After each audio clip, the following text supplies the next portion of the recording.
ቢሆን ይሻለኝ ነበር። ከጠበቃው ዝና ነው የሚሻልሽ? እዛው አልፍ ነበር። አሁን ያልሽ ሞት የሚባለው ነገር ሁሉ ነገር እያለቀ መከራ ጊዜም በጭንቅ ጊዜም ሁሌም ከጎኔ ነበርሽ። አሁን ደግሞ በድል ጊዜም ደግሞ ከጎኔ ትቆሚያለሽ።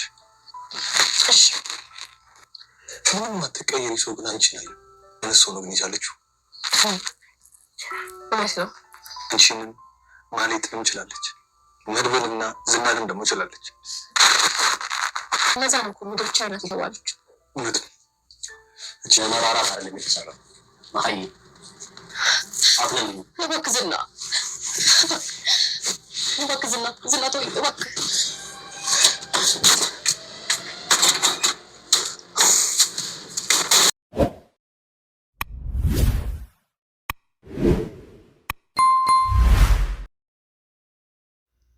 ሉላ ራሷን ስታ ወደቀች። መጨረሻ ላይ ምን ተፈጥሮ ይሆን?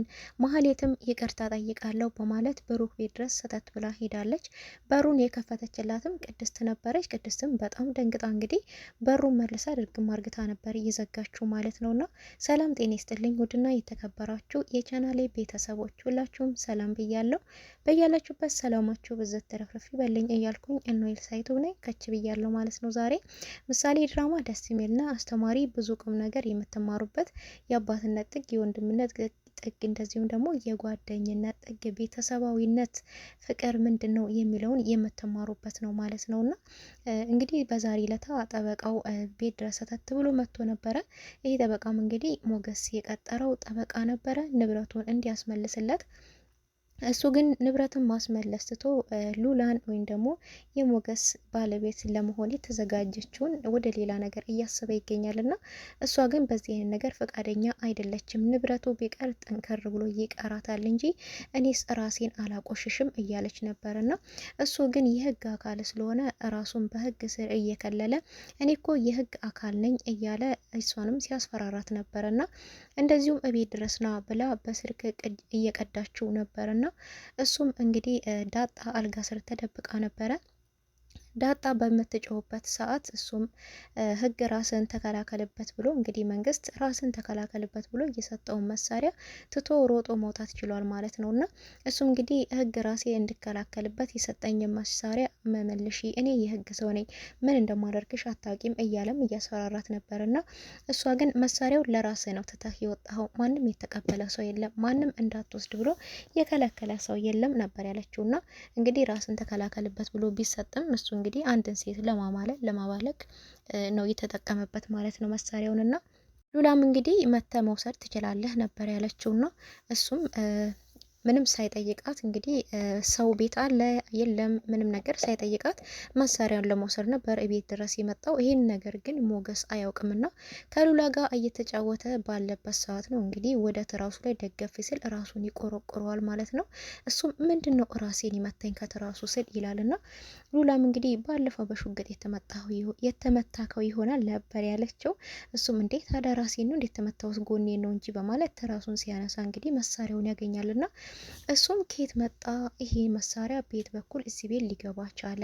ወንድ መጥቷል ማለት ነው፣ እዚህ ቤት ከየት ነው የመጣው ነበር በማለት የጠየቃትና እሷ አይ ምንም የማውቀው ነገር የለም አላቅም ተረጋጋ ምናምን ማለት ነበር የጀመረችውና እንግዲህ ምንም መናገር አልቻለችም በአጠቃላይ ማለት ነው።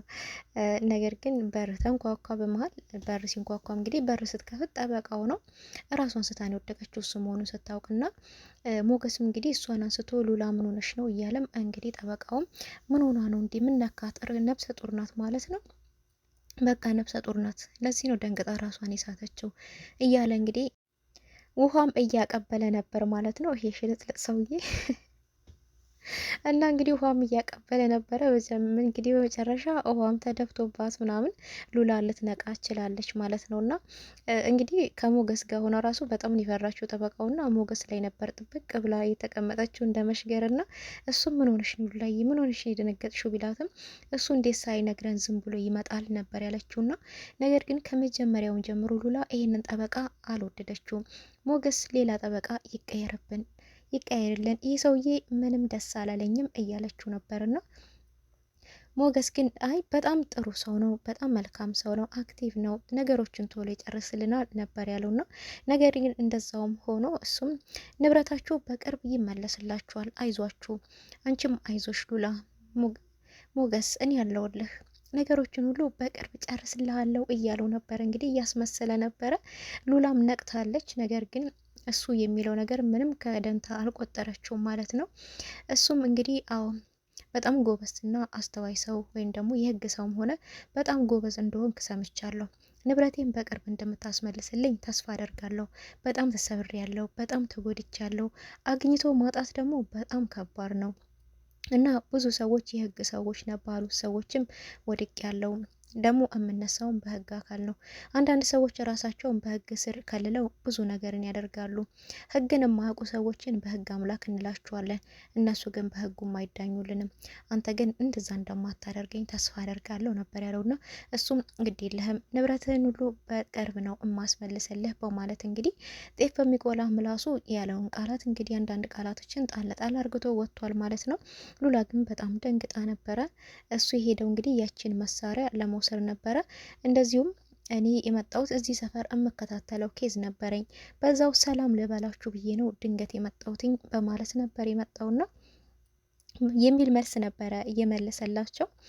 እንግዲህ እሱ ከወጣ በኋላም ሞገስ ነገሩን አረሳው። ምን ሆነሽ ነው ራስሽን የሳትሽው ቢላትም እሱ እንዴት ሳይነግረን ድንገት ይመጣል ቤታችን ነበር ያለችውና እና ቢመጣ ምን ችግር አለው ራስን የሚያስት ነገር እኮ አይደለም ነበር ያላትና ስለዚህ ስለ መሳሪያው ደግሞ አልነገርሽኝም ነበር ያላት። ሉላ ግን ልትናገር ፍቃደኛ አይደለችም።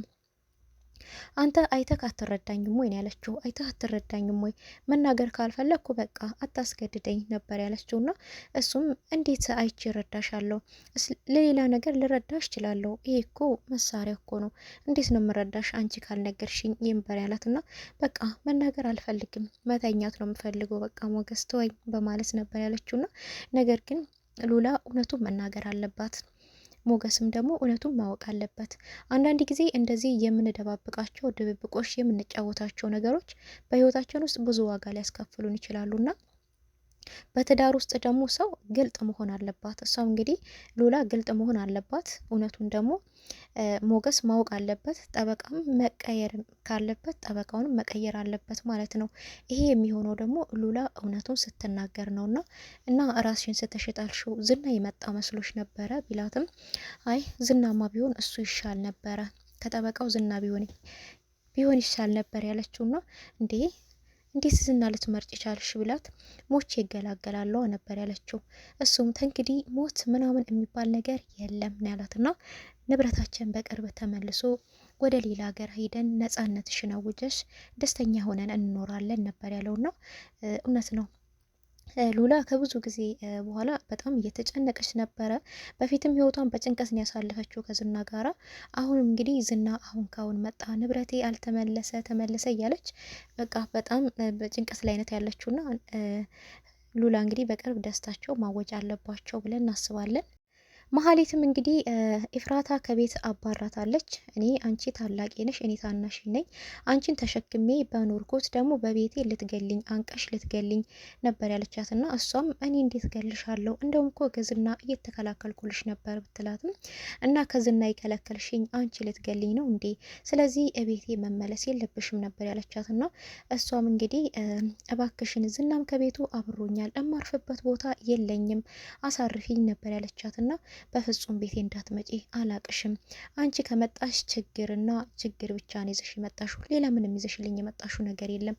አልፈልግም፣ እኔ ታላቂን መጦር አልፈልግም፣ የታላቅ ጦረተኛ ነበር ያለቻትና እንዴ እህትሽ አይደለው እንዴ የእናትሽ ልጅ አይደለው እንዴ እንዴት ትጨክኝብኛለሽ? እያለች እንግዲህ እየለመነቻት ነበርና ዝና ግን መሀሌትን እየተጠቀመባት ያለው የነገር አመላላሽ በቅሎ አርግቷታል ለጊዜው ማለት ነውና እሱም እንግዲህ አንዳንድ ነገሮችን እንድታሳካለት ያን ስታሳካለት ብቻ ገንዘብ እንደሚሰጣት ምንም ተንኮል የሆነ ነገር ካልሰራች ምንም አይነት ገንዘብ አይሰጣትም። ለሱን የሚበጀውን የሆነ ተንኮል የሆነ ነገር ወይ ብሩክን የሚጥል ነገር ወይ ደግሞ ሞገስን የሚጥል ነገር ስታደርግ ብቻ ነው ገንዘብ ሊሰጣት የሚችለውና ስለዚህ በጣም ቸግሮኛልም እያለችው ነበረ። ምንም ቢቸግርሽም እኔ ምንም የሚያገባኝ ነገር የለም፣ ቢርብሽም ምንም የሚያገባኝ ነገር የለም። ስሪ መጀመሪያ ነው ያለ፣ ስራ ስሪ፣ ብሩክ ቤት ሂጂ ተመለሺ፣ ብሩክን ይቅርታ ጠይቂ። ብሩክ ቤት ደግሞ ገብተሽ ይቅርታ የምትጠይቂው የበፊቱን ኑሮሽን ለመኖር ሳይሆን የኔን ስራ ለመስራት ነው ያላት እና እሷም እንዴት ይቅርታ ያደርግልኛል? ምን ብዬ ነው ቤቱ ድረስ የሚሄደው ብትልም እንግዲህ የተሻለ ህይወት መኖር ከፈለሽ፣ የተሻለ ገንዘብ እንደሰጥሽ ከፈለሽ እሱ ቤት ሄደሽ መመለስ አለብሽ።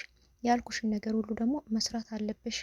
አላስገባ ካለኝስ እሺ የት ነው የሚሄደው? ማደሪያ እኮ የለኝም፣ እህቴ ማባራኛለች ብትልም እንግዲህ ባያስገባሽ እንኳን በር ላይ ለሳምንት መቀመጥ አለብሽ እንደ ውሻ ብሎ ነው እንግዲህ ፈረደባትና ማህሌት ጅሎም እንግዲህ እሺ ብላለች ማለት ነው። እንግዲህ ወደ ብሩክ ቤት እያመራች ትገኛለች። ብሩክ ግን ከቅድስት ጋራ ደስ የሚል ጊዜ እያሳለፈን ያለው፣ ቅድስት እንክብካቤ ትችልበታለች።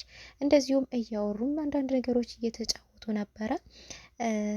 ምሳሌም እንግዲህ ወንድ ልጅ ካልወለድክልኝ እያለች እኮ ነው እያለ ሲያጫውቷትም ቅድስት እንግዲህ በማፈርና ነገሮችን በማስለወጥ ሻይ ላምጣ ጋሼ ነበር ያለችውና እሱም አይ ተይው ነበረ ያላትና እንደምንመለከተው ብሩክም አይናፋር ይመስላል ማለት ነው። እንደዚሁም መድብል ጀግናውም እንግዲህ ብሩክን ከሞት ያተረፈው ከሱም ጋራ ከብሩክ ጋራ እየተነጋገሩ እነኚህ ሰዎች ለህግ ማቅረብ አለብን፣ ለህግ ካላቀረብናቸው መቼም ቢሆን ሊፋቱን አይችሉም። የመርዝ ብልቃታቸውን ይዘው ነው የሚዞሩት። እኛው ከሳሽ እኛው ምስክር ሆነን እነኚህ ሰዎች እስከ መጨረሻው ድረስ ማሳሰር አለብን። ሌላ ደግሞ ወደ ገጠር ላይም የእርሻ መሬት እንዳላቸው ደርሼበታለሁ ነበር ያለውና መድብል ስለዚህ አንተ ደግሞ ገንዘባቸውን ብዙ ገንዘብ ይዘህባቸው ስላበላሸህባቸው ገንዘባቸውን አንተንም አይታወክም፣ እኔም ደግሞ ሚስጥራቸውን ስላወቅኩባቸው ሊተውኝ አይችሉም። ስለዚህ እነኚህ ሰዎች ከነዘር ማንዘርታቸው ለህግ አሳልፈን መስጠት አለብን እያለ ነበር መድብልና አሁ ትክክል ነው። እንደዚሁም ደግሞ ብዙ ሰዎችም የታገቱ አሉ። እዛ እንደምንመለከተው ትህትናም እንግዲህ ወደ ውጭ ሀገር እንልክሻለን ብለው እዛ አንድ ቤት ዘግቶባት ያው እያሰቃያት እናት አባትሽ ኩላሊታቸውን ቢሆን ሸጠው ገንዘብ ይላኩ እያለ እያስፈራራት ይገኛል ማለት ነው። እንደዚሁም ደግሞ እኔ እዚህ አንቺን ያስቀመጥኩሽ ያቺ ሉላ የምትባል ተልካሻ ሴት ስትሞት አንቺን አገባለሁ ብዬ ነው ነበር ያላትና እሷም እባክህ እማይሆን ጠባሳ አትጣልብኝ፣ ባይሆን ግደለኝና ገላግለኝ ነበር ያለችውና ሞት ምናምን የሚባል ነገር የለም። ሚስቴ ትሆኛለሽ ብያለሁ፣ ሚስቴ ትሆኛለሽ በቃ በግዱ ማለት ነው። በቃ ወደሽ ሳይሆን በግድሽ። እኔ ከወደድኩሽ ግዴታ አንቺ መውደድ አይጠበቅብሽም። ከቤት መውጣት ምናምን የለም። ድልቅቅ ብለሽ እንደፈለገሽ ትኖሪያለሽ ነው ያላትና እሷ ግን ነጻነቷን በጣም ትፈልገዋለች፣ ትህትና ማለት ነው። እባክህ ተወኝ፣ እኔ ከዚህ ወጥቼ ወደ ውጭ ሀገርም ቢሆን የትም ሄጄ እናት አባቴን የተሻለ ኑሮ እንዲኖሩ ማድረግ ነው የምፈልገው ነበር ያለችውና እንደዛ የሚባል ነገር የለም በማለት ነው ያላትና እንዲሁም ደግሞ ይሄ ካሌብ የሚባል ሰውዬ የወደደሽ ይመስላል። አይሽ ለዛ ነው ከዛኛው ክላስ አምጥቼ እዚህ ጋር ከኔ ክላስ ጎን ያደረኩሽ ነበር ያላትና ትህትናም እንግዲህ ቀላል ሰው አይደለችም እንደምንመለከታት ማለት ነው። ለዚህ ነው እንዴ ለካ ጅብ ለካ ለዚህ ነው በግን ከአንበሳ አፍ የነጠቀው፣ ለራስ ልዝ በላይ ነበር ስትለው እኔ ጅብ አይደለሁም ካልሽስ እኔ ነኝ አንበሳው ነበር ያላትና ስለዚህም እባክህ ምንም ነገር እንዳታደርገኝ እኔ መኖር ነው የምፈልገው፣ በቃ ገንዘብ የምትፈልግ ከሆነ ገንዘብ ከቤተሰቦቼ ይላኩልህ ነበር ያላት። እነሱም ዝም በይ እባክሽን መናጤ ድሃ ገንዘብ ትላለች፣ ከየት አባሽ አምጥተው ነው ቤተሰቦችሽ ደግሞ ገንዘብ ለኔ የሚልኩትም እያለ ነበርና እንግዲህ በመጨረሻ ማህሌትም ብሩክን ይቅርታ ጠይቃለሁ በማለት ወደ ብሩክ ቤት አምርታለች ማለት ነውና እንግዲህ በሩ ሲንኳኳ ቅድስት በሩን ልትከፍት ስትሄድ ማህሌት ናት ማለት ነውና እሷንም እንዳየቻት እንግዲህ በሩን መልሳ ነው ድርግም አርግታ የዘጋቸው ቅድስት ማለት ነው። ብሩክም ማን ነው ምንድን ነው እሱ እንዴ ክፈችው እንጂ በሩን እያላት ነበረ። እሷም እንግዲህ መናገር አልቻለችም። አይ በማለት እንግዲህ ድጋሜ ነበር በሩን የዘጋችውና ብሩክም ተነስቶ ሲሄድ እንግዲህ በሩን ሲከፍተው ማህሌት ናትና እንግዲህ ብሩክዬ ይቅርታን ያለችው አይኗን በጨው ታጥባና ምን ፈልገሽ ነው የመጣሽው ደግሞ አንቺ ሴትዮ ነበር ያላትና እሷም ይቅርታ ልልህ ነው የመጣሁትኝ ነበር ያለችውና እውነት አንቺ ላይ ይቅርታን የመጣሽው ወይስ ሌላ ነገር አስበሽ ነው የመጣሽው ነበር ያላትና ነገር ግን እሷ ይቅርታ ፈልጋ ሳይሆን የመጣችው ሌላ ነገር አስባን የመጣችው። እውነት እንደኔ ሀሳብ ቢሆን ማህሌት ብሩክን ይቅርታ ጠይቃ ብሩክም ይቅርታ አድርጎላት በቀል ምናምን የሚባል ነገር ትታ ዝና የሚባልን ሰውዬ ረስታ በሰላም ራሷን ሆና ወይ ደግሞ ዝናን ብትበቀለው ብዬ ነው ማስበው፣ ቀልብ ቢኖራት ማለት ነው። ነገር ግን ብሩክና መድብል በቀላሉ አይለቋትም ማለት ነው። ትታገታለች ወይ ትታሰራለች ወይ ደግሞ ከሊሙ ሲሳይ የተባለው ሰውዬና ዝና እንዲያዙ እንድትተባበራቸው ያደርጓታል ማለት ነው። እናንተ ምትላላችሁ? ብሩክ ይቅርታ የሚያደርግላት ይመስላችኋል ወይስ ይቅርታ አያደርግላትም? ይቅርታም ቢያደርግላት ግን ወራው እንደ ቀድሞ መኖር አትችልም ብዬ አስባለሁ። የዛሬ ቪዲዮ ይህን ይመስላል። በቀጣይ እስከምንገናኝ ቸር ሰንብቱልኝ።